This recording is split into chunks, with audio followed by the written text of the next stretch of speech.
Yabo no nsia desimama ya mamu nyina to. Omemu nsam ni ama wodo so de ayensa ka. Ana yabo ano se no nsia kasebo a. Ye de bedan ye tiefuo yi. Ye gidi so obi a ho ye. Kasebo na Peace FM 104.3. Okay. 101.7 neat. 100.9. Nimi ansa wa shepa Sabeka Johnson Accra. And what yellow 101.5 FM Wadumu Kumasi. Ghana man tem ye doing 16 regions what yanka.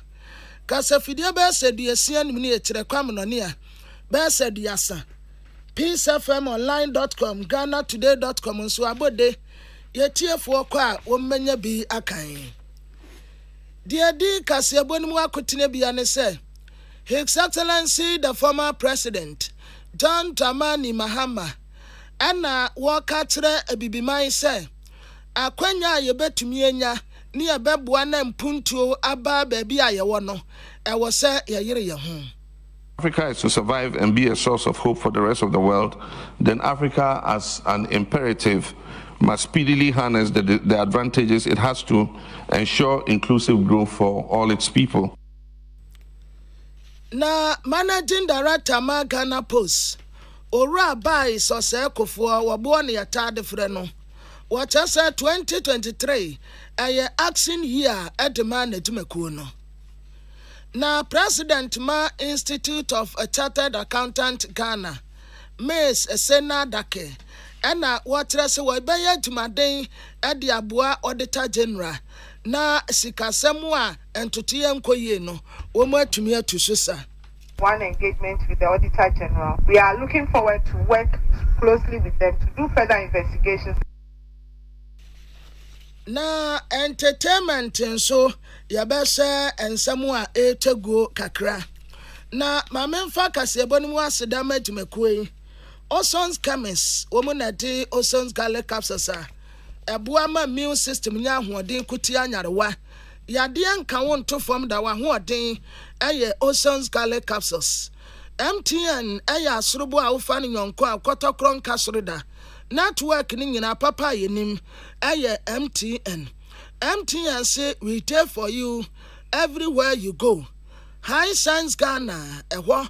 na home appliances ya papa nyina yeto edi free na High Science aso ye no se ukwa akoto niema unsuro se jabefemu anasa tender beti esanse niema ni nyina eye papa everyday price for everyday people. That first certain beauty oyima feminine mister oba fitiri komu ha ebeyi ebesiesie yi nkaboni bi afri wontie siesie woba mani dimu oba ye obesima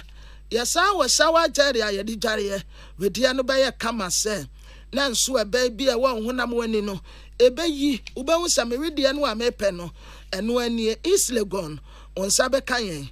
Courtiers Marketing Agency ede niama pa abeja so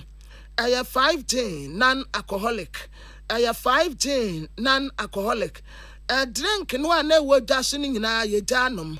de sisi a ya to agusuo ya mpenimfo agi atum se ya papa aya Courtiers Marketing Agency for de no a ya ba mesa bomu yie ete akyerɛ ho saa dwumakoya dawroma ene se amansan tiame kwabena mafo matena se a mede nsɛm yi eba afei ensɛm no nkyerɛmu enie na atumadie bi ekoso ewo amanone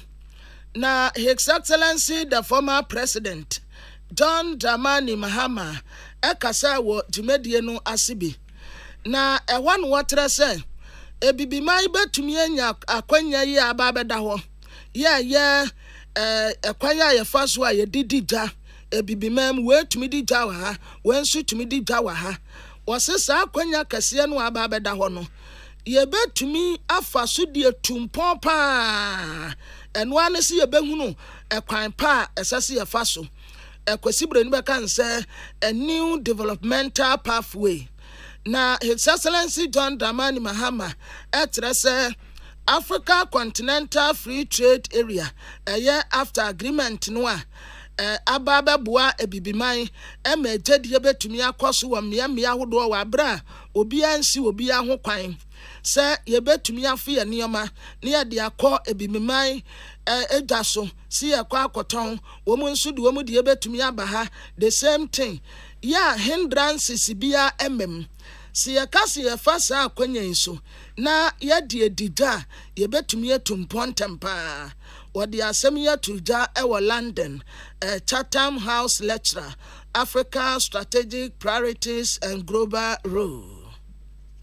Africa is to survive and be a source of hope for the rest of the world, then Africa, as an imperative, must speedily harness the advantages it has to ensure inclusive growth for all its people. With the continent boasting the world's largest free trade area, along with an over 1 billion person market, Africa is prime, as reported by the World Bank, to carve out a new developmental pathway. Under the African Continental Free Trade Area Agreement, 55 countries with a combined GDP of over $3.4 trillion will work together to present major opportunities for shared growth and prosperity for Africa and the rest of the world. I expect the AFCTFA not to de-emphasize the prospects of small and medium enterprises as we promote new markets and encourage foreign investments. Small and medium enterprises have sustained Africa and will continue to do so for a long while to come. Na Enuatino, His Excellency John Dramani Mahama, the former president, and what I say, Ghana, usa economy baby a genesis year, and Casasa Abai.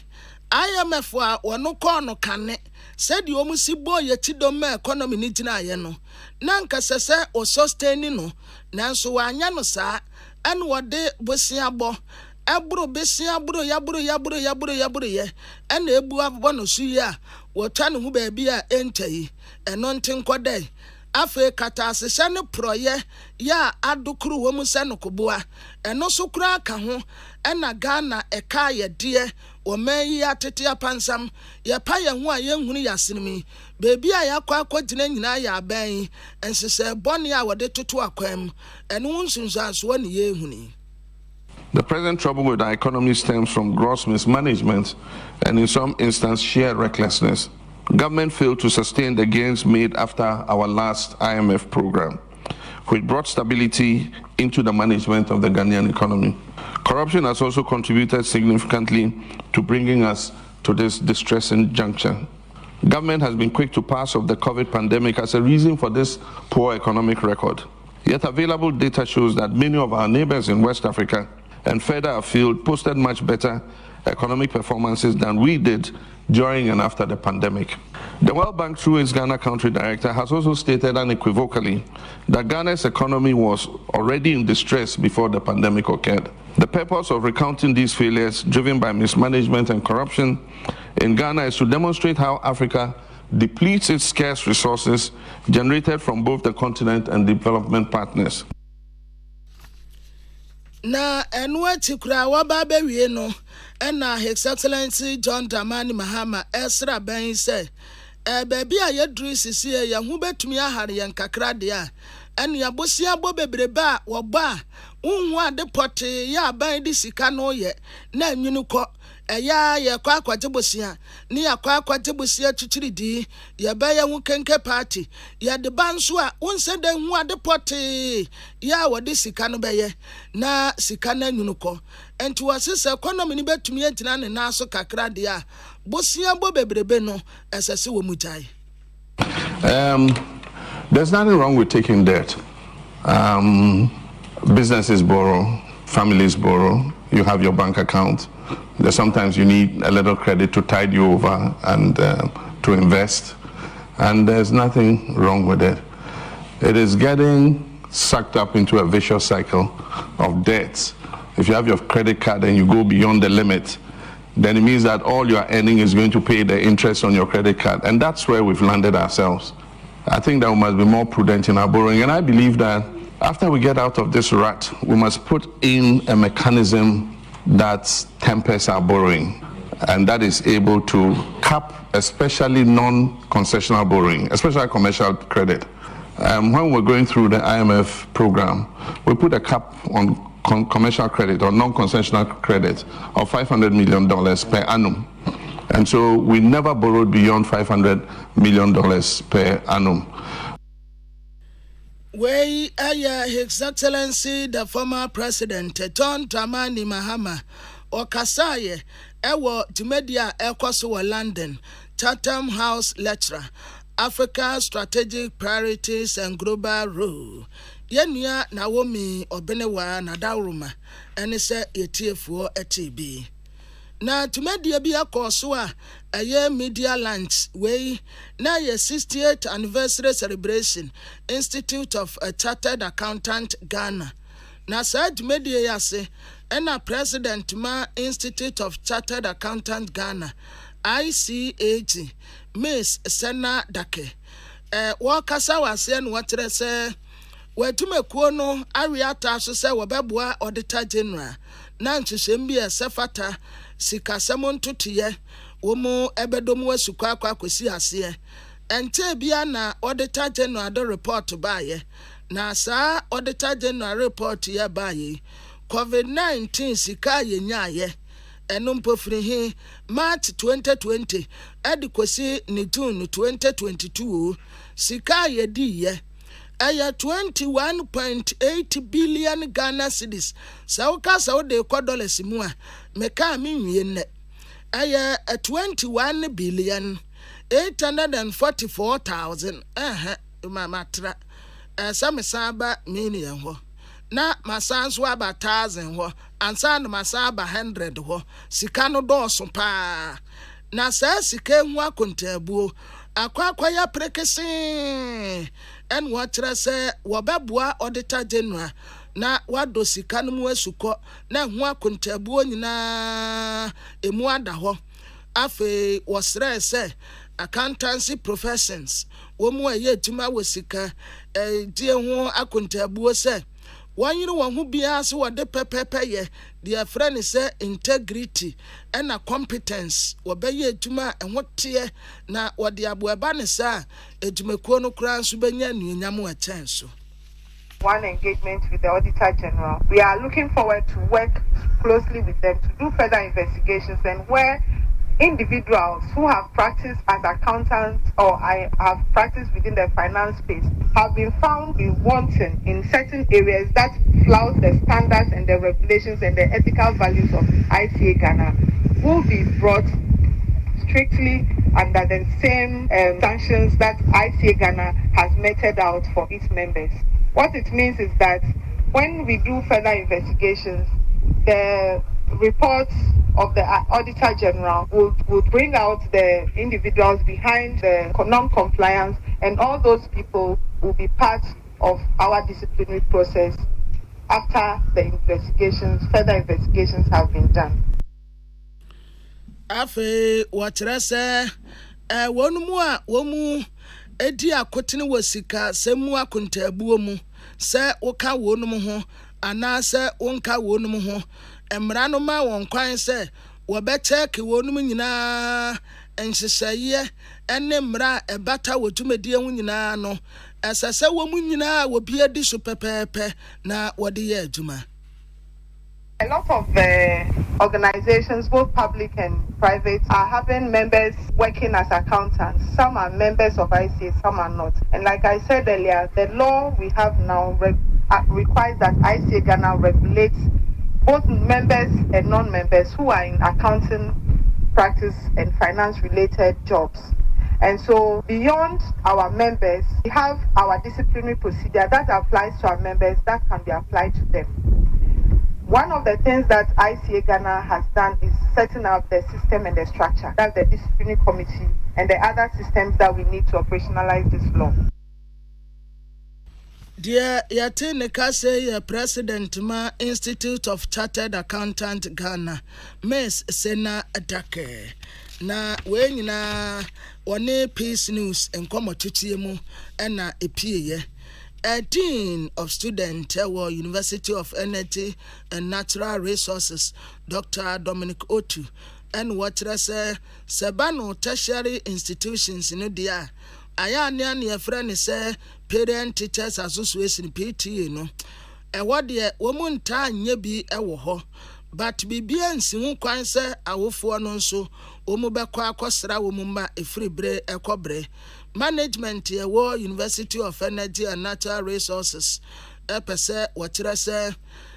wɔn ankasa deɛ adesuafoɔ no ho dadwene da wɔn akoma so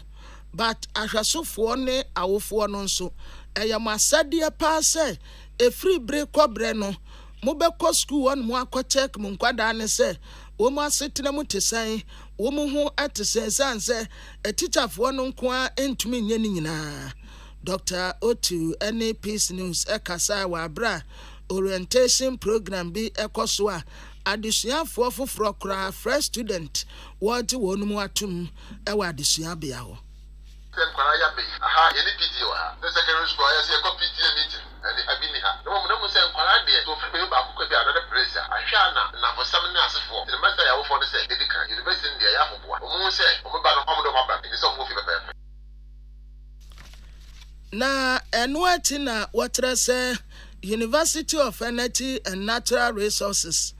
afi nkwa womu expect student base 3,000 enam se empenisa woda ho so an yato abo encounty arrangement yesesu womu ye wo school ho ede chen adesuafo ni nyina nso womu aye ne kama. Most of the neighbor. I that's over the hostel, and that's what contain. The first point of call, but also the camp a hostel. There's a one day hostel, a car available near the call. Over the hostel house, yeah, Jonoma, in the call room, in the Mao, Pierda, Remenda, you said, I don't want to and say somebody here. Mumbai now, yeah, and the baby also that come up, university management. So, normally, my other room, Mama Bayina, so be also with baby that come. Let's mark as a soon dear pizza. If we fear that, we send who could have no Casadia. So then, Granny who are buyer, dear yati say oka say dear or ye dean of student University of Energy and Natural Resources Dr. Dominic Otu na nuatina adesuafo na umaba foforo sa no ebinim kire wani die ebinim kire se omanya hostel ya omubedem na omani agipa ebi nso kire so omu anseda nya hostel no omu ekopeda wa abonten no enseda nya wonu mu anigye sa a private hostel challenges kakra on say bia obeye waduane dan de bususha but all the same the managing sa na kitchen we nsu kra bia obehwie just all sane downstairs omo family January 8th ya me no me de ni late admission ni menya no me manage no aba wei eye adesuafo ne ebia yenua nana asempasa Space FM na daroma ana odebeda yetiefo yi na managing director Emma Ghana Post eye ura bais osekofo wobo ana yetade friend wachese 2023 ya fefufro ya yesimi eye action here edman na jimeko no wodensese foforo ene package ya akono ede wurawura wodumedie mu a wobesom Ghana fo asom wonum yie pa na eniama wode tutu akwa mu no akwa nimu a se woni mensia Paris mpo ka bomu a womu banante commemorative stamp na sa stamp yi krobia asante kotokohene otumfo se tutu a wotoso mienu na womude eto no wokyerɛ sɛ sa commemorative stamp yi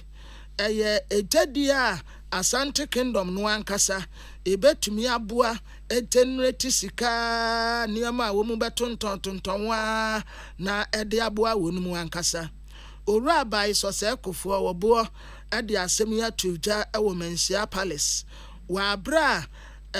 board wa wo mu besa Ghana Post wo mu ntote yaso foforo kra wo mu ti wo mu animu a ode wo mu kokro bia Asante kotokohene wo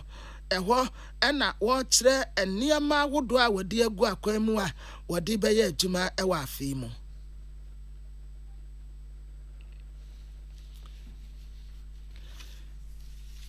yenia Samson Kwame Nyameche na daruma ena wodi free Asante Mantem Kropon Kumasi ena wodi ebeboa yen na divisional chief a wo opo eno wo somenya ewo Eastern region nene anyonogo tai ago ena wasre Inspector General of Police IGP Dr. George Kufu Dampare se won kasantre owura bia ye friend se Dennis Yao Tekwete waye police officer bi na sa police officer no subanya wo da ne di won potem wonom no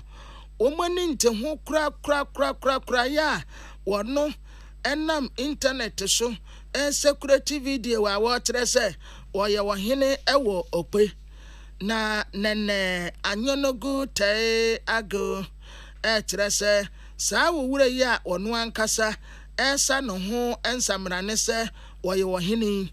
wotre se wono a wanya de siempo womunim nton a wobo ene womunim abusua poti a wofiri mu enti wo friends samtrefo nsie mudie e de adesrede ma IGP se sa owura ne betumi a womo nche no na womo stop no se woma asumdie e ma wo mpotem ho nyame abua ni pa wa tumi nsem kakra bi na oka se yo sika na amenya no me di tumi dem edi no kakra na ode beboa ono ane manfo a wo de ni sekete ugina apaso ebusa se ni sika no firi anye bia emra sika no ni nsem obisa se dienti ana sika ni nsem ana ense ensem a ehunhia sabi wo ye badwe ba na odwi konkan odwi ko ekiri a sa nsem a etete nkrofo mu edi mpapai mu bai onyina bebia enka yeti hai provofo aware awusafo ayibefo aware akanfo eye mixed tribe ena somenya hanom no eye manfra oman enunti kraka ho na somenya no enyi eko enim IGP enkasa entre no wey ade divisional chief wo okpe eno wo somenya Eastern region nene anyonogo tai ago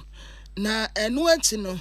ena convener ema concerned citizens of Eurocrobo Edmond Abuaje ono nso de adesrede ma IGP se owura bi Akan sembidi to Dr. Tumuso se Dr. Tumuyi ena ototuo ni akode de ma mebunu wo mu de yabasabasa ewo mpotem wo esasa posifo chi no sansa asem a wokan no nokure bia enim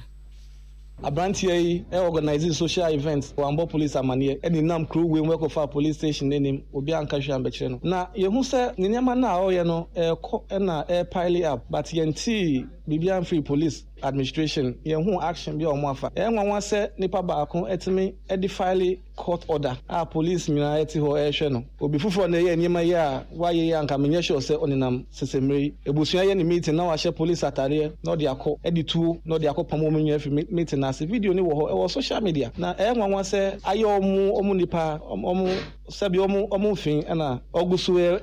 seman no na ye ka kire IGP se onye hu bibi na Ghana mra no enye ba ko de na eye oman ni nyina de yate ne kase eye Edmond Abuaje ye nua Michael Akrofi na odebedan yetiefo nana eji tete kwesa ebrentio ya wotoso enso eye jase kan hene osaye adonten hene ama adese wo buom traditional area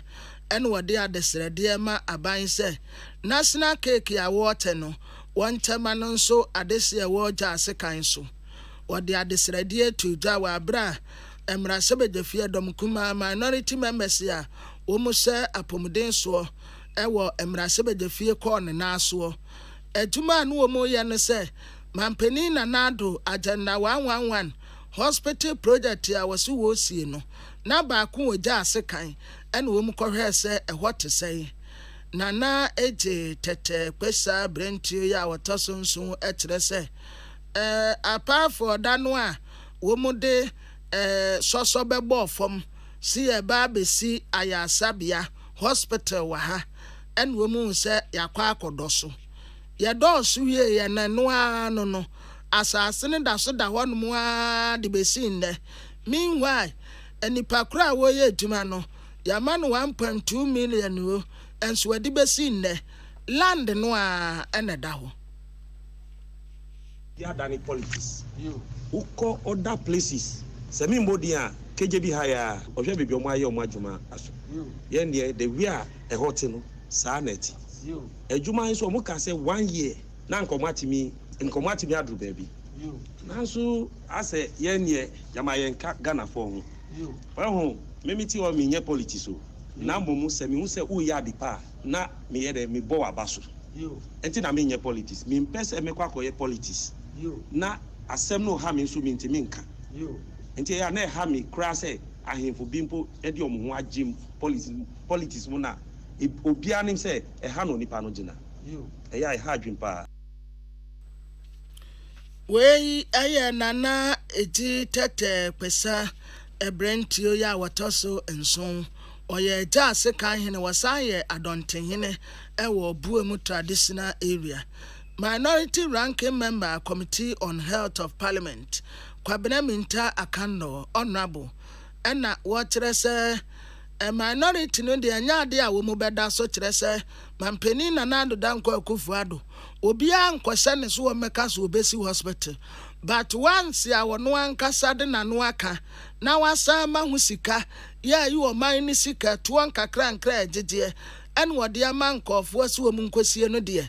wo be make sure say hospital ni yasi anya sa de anya ade a wo mu beda the Ghana mine sika e ama contractor for ewo ho ni nyina mu nso no afi ba ko atwam nti ye ka kira aban president the vice president say babia sika ni wo bia no mkope contractor na kira kwan na omfa mra bi di dwuma eno nti ye de sika no ema contractor for no animanim ya because babia yakobia no enya nika nti ye be bomodin se babia akabia o se yakobia nti bi wura ho na not until say ye be hu say omako back to site a mo ye adwuma no anya ade aye ye beje ahome ye beba ha kopim emra ombewie project we fi so mampanya me nyina ati ase se obewie sa project we before 2024 na wa ma obi sika 1 year bebe ye gina ene ye gina aka 1 year no afri to me mu ndoka se bewie a aseche ne se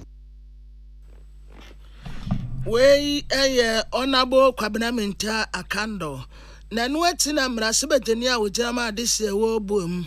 ononyamfo Kofi Adams nso ebo minority caucus no abaso uma ya de pa se project ya mampeni ka se obesie we kura de boa no wo mu boa no wo mu bo tire hwese hospitals ni yesi anasa da sugu bebi ego na nti wo bo mu abaso uma ya de pa Mwamba ye ni muhu se aha undimi hu se football park na die na ekoso ananso aha na agenda 111 project for Jasikan municipality ya jiatu say aha na yebesi sa hospital no na say utie yempenyi sika okan ye say ye ama contractor for no since January 2022 menye sure say sa nyamu hu wa ha a ya hippie sound e we yi wa ha no even $500 ejuma. Now so you advance more than $1.2 million to them. Ahimfo any yempini for our more Wim constituency and Jasika municipality. Anko say by now yebehu bibi say yenye kura at least lentil level ye nanka yidu. Wei ayamra sebeteni a wogina ma de se wo boom. Honorable Kofi Adams yenu ya Emmanuel Akole na dawruma ene se etiefo etiebi na text message no Agbeve Herbal Center edi Agbeve Mess Capsules aba ye frano Agbeve Mess Capsules pegative eti se kanetete afedro no ane ye fa no na we no aye soronko esanse obenum bewie no be se usisi mu aye kama afe constipation ayemtim eno nso asietu afe wo se ho atopa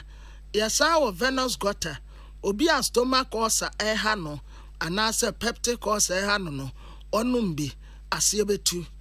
ko pharmacy shop drug store so awodo nyina ya to apete wo ubetumi abe yaso ye wo so tium last stop Agbeve Herbal Center wa ya resefie 0246 595 256 0246 595 256 Remy Spices yana oguso eche o manfo ade de atia ne se spices no de ya papa ye kanfo ama eye Remy goat de ho chicken de ho jollof de stew de mo eye manim sam dada eye de se ye ka Remy asem no obia ntɔ spices bia bio de obia atɔ ye remi eno nti ono nso wa atade asurunku bi edema wo de koso a na koso a na yusu remi no na da ben bebom se pampe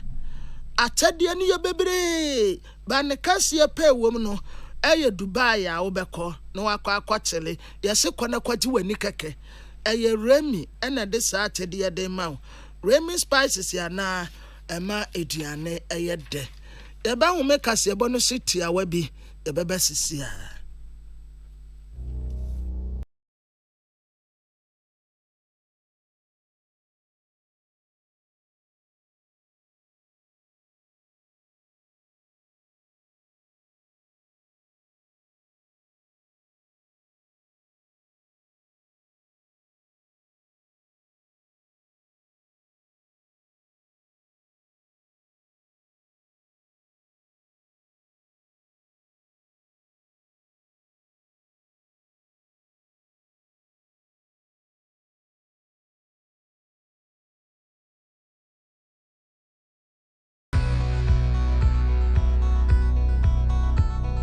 Tune it in, turn it up, Peace FM, and rip off the knob.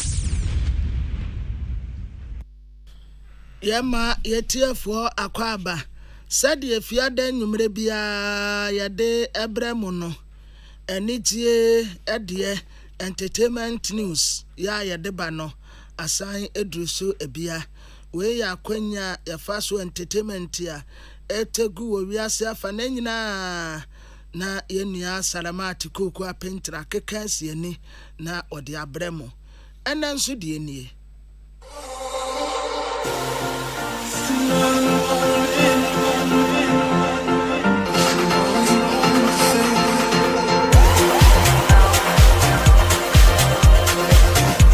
Ebusiame mama akwaba ye sheshia biom Peace Entertainment News sunie Bonnie papa de ensem bi atudwa ka se ewom se a police for de nhihwemu aba kwan a efa so a ne ba Presla opoku kwaten a dodo na anim no ebeni ewuye omo de nhihwemu na ba nanso ono de nhihwemu na police for de aba no ni nsusuye ene se ne ba no ye kun no ansa ye de no toka ekonya accident ni mu. I've always said that, and I shall always say so. So still, I believe strongly that Nana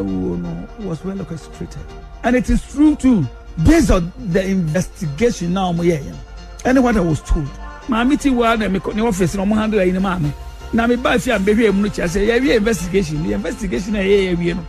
truly that was a mistake. Also, Nyamena Buana didn't for fear. He was only lucky. Into why so would you say a prophet? See, me when say, Salon said narrative, no, Sakari Sama so to near the other, and then the Mojan in a tag anymore. Yeah, that's a cool one son, I had the you heard me right. Now you listen and listen good. Automatic and now, okay, automatic. South Park, automatic. Now the shop pack. Wow, a jealousy so. Into whom move with the set driver. And back up, and no beyond it. Especially baby, yes. Na fa usaka kwa yes related no because it will be driving to be going tell you because eyewitness no more kasa no they are saying something. Somebody should listen to them, somebody should hear them talk. What just say you kumo mo mi ense ni nyina sa na ho pa kire sa na me pa kire driver na okaka no is a question. Oh na wo munya nipa wu na driver say ayi kakra bi yes he can be very lucky see them here but maybe they may say they were killed before they were put into that goddamn car for the car to drive and suggest to people that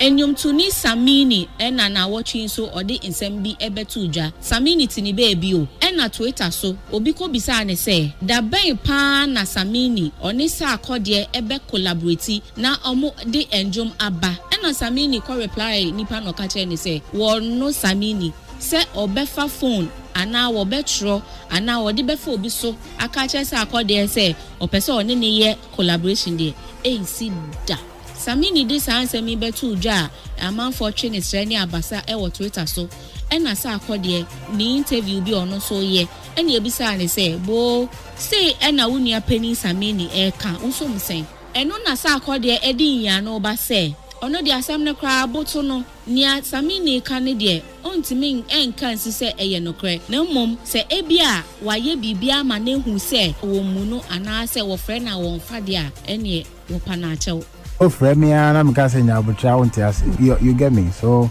but it's all good him feeling like that I don't have any control over that I can only say sorry to how he feels not necessarily because I agree with everything he's saying but if that's how he feels I don't think I have any but my drink any the things that he's talking about and to make some things clear I said in the beginning I treat things differently from how people would treat things so every person in this industry has some I wouldn't call it pain because I don't care because that doesn't mean that it doesn't happen to you. Everybody has something happening to them, so I get it. He has expressed if you want to take people to call and say Sarkodie does things for me quick, you have 1,000 people who also say it, and then you have some people who also say what I say. I told Bulldog it's about the music. I just recorded not because the music is not good. You could hear a song that is so good but maybe you don't hear yourself and you're trying to find a pocket in the song and then one day you do it. And then some songs when they send it to you it's like 2 seconds. Probably if I send you a song and then you really loved it in that moment, you did it. I didn't figure it out. I'm not talking about him. It could happen as in general. So to my brother I would just definitely say sorry for how he feels, not endorsing the fact that everything he's saying is what I believe in or what I think is the truth. But if he says he feels like that, then yeah, sorry. Siniyifo akrobeto ni buefu ama wakeka na adwen akire sofo bi a wahye ne ho enkom na asem no ene sen moma yentie enkom sha ebaaye ewo akrobeto abrabo mu a ema ni buefu a wakeka na adwen e de akire sofo a wo hye ne enkom no papa bi ye fra no akrobeto o ga na ha bia oyata at the question of Mr. Amuno, soon not direct my friend Tim baby. But then actor. Oh, you film. At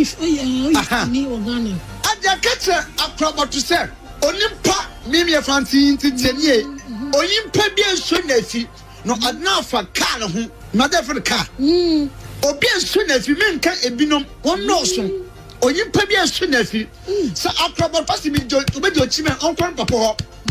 Apostle could disappoint. No uncle be said, as soon as me come be an answer.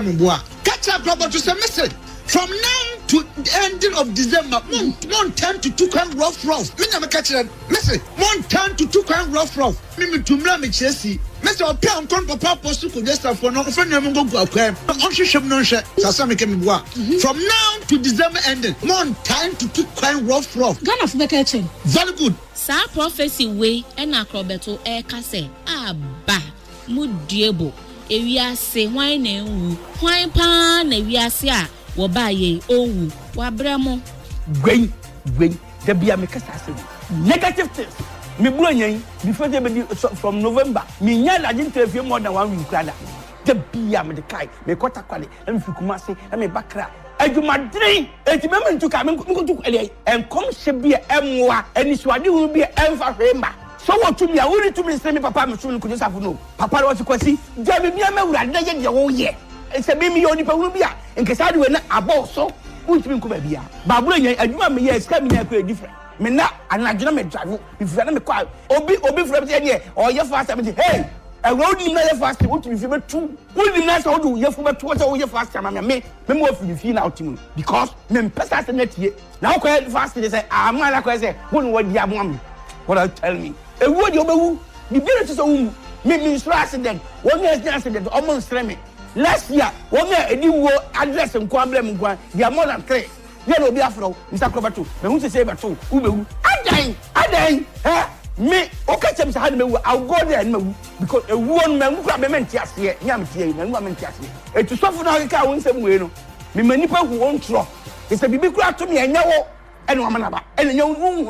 you have nothing we need to be here I'm telling you father apostle going to just tell you now watch is Twitter so there who say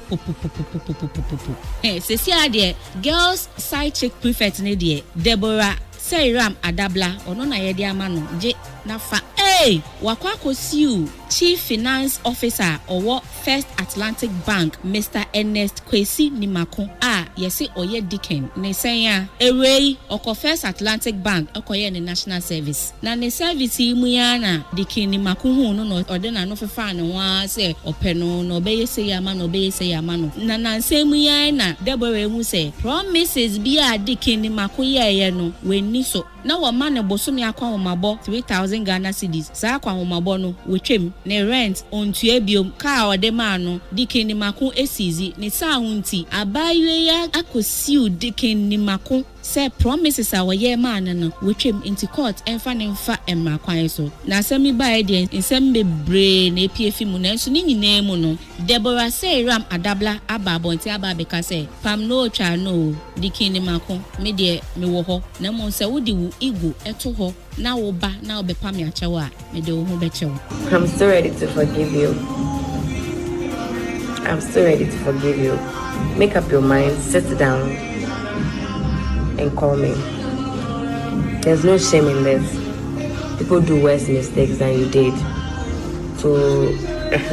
don't let your ego dictate to you. Why?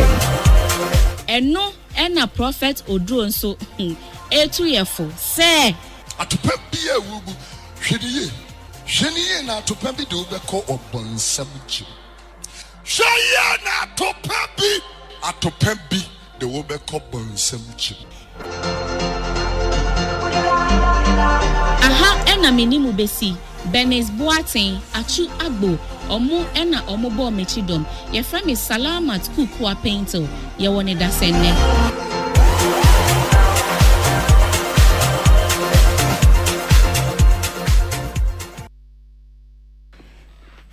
Wei aye yenia Salamat Kukua Painter yade kasebon mu aseda ema Osons Chemist omuna de Osons Garlic Capsules eboa ma immune system nya hoden kweti anyarewa edebeboa yade anka wonto form da wa hoden aye Osons Garlic Capsules Osons Garlic Capsules MTN network papa de nim ene MTN we there for you everywhere you go. High Sense Ghana home appliances ya papa nyina hone ye todi free a free refrigerator, air conditioning, TV, gas cooker, electric cooker, washing machine, smartphone, sound system there. You're turning in at the free High Sense. Everyday price for everyday people. That for certain beauty or hima feminine mixture or bear fit to the common how a bayi a besi in carboni beer free one to say why you were bear sima. Afe ya washawa jere ya dijare wedi ane baya kama tuntuma kokwa chocolate kala nie wabon se maybe dia na aye na hase 0596 611 277 0596 611 277 Courtiers Marketing Agency edeniamapa abejaso na eniamapa wote abejaso no Sentia ne papa nwasema America ne se non alcoholic we ye de ensan kasa ebi nim na ya wo 510 no ya de herbs any fruit any ye de aye enti we ye ne ankasa ye de sebia wo ye party engagement wedding asori programs ni ade drinks ya obi aba wa opeso wonom aye de herbs any fruit any ye de aye green tea grapes guarana and grapefruit and ginseng we nyina ye herbs and fruit aye natural nye artificial bia enti wonomu a wotimu dankasa ene ne 5G no domain market heavy do abronsanum e form wonum na wo pedodo achu a onsa beka won obetumi afre 0246 270 221 0246 270 221 Yadamase ama momonitia erade asumtie nka mo nyina mansa tia me kwabena mafo. Tune it in, turn it up, Peace FM, and rip off the knob.